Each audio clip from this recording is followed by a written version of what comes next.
CPR શું છે? CPR એટલે કાર્ડિયોપલ્મોનરી રિસક્સિટેશન. જ્યારે દર્દીનું હૃદય બંધ પડી જતું હોય ત્યારે છાતીમાં દબાણ આપી અને દર્દીનું હૃદય ચાલુ કરવામાં આવતું હોય છે. સીપીઆર એટલે ખાલી છાતીમાં દબાણ આપવું એટલું પૂરતું નથી. કેટલા સમયે દબાણ આપવું, કેટલું દબાણ આપવું, મિનિમમ ઇન્ટરપ્શન, આ બધા જ પ્રોટોકોલ સાથે જ્યારે સીપીઆર આપવામાં આવે છે ત્યારે દર્દીનું હૃદય ચાલુ થઈ અને પલ્સ આવી અને નવું જીવન મળતું હોય છે. ખાલી પલ્સ આવવાથી પૂરતું થતું હોતું નથી. એઝ અ ઇન્ટેન્સિવિસ્ટ તરીકે હું સ્પષ્ટ છું કે મારું કામ સીપીઆર પછી જ સાચી રીતના ચાલુ થાય છે.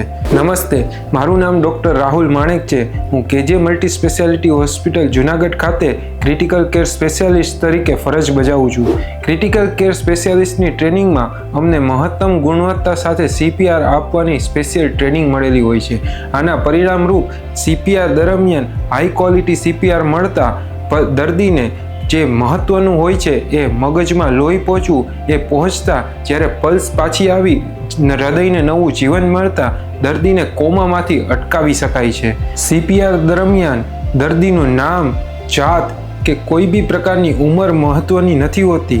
આ દરમિયાન દરેક પળ મહત્વની હોય છે. ઇન્ટેન્સિવિસ્ટ તરીકે જ્યારે કોઈ સીપીઆર આપે ત્યારે તેમનું હાથ હૃદય ચાલુ કરવા કામ કરે છે અને મગજ એમનું કારણ શોધવા કામ કરે છે. તો આ છે આઈસીયુની વાસ્તવિકતા.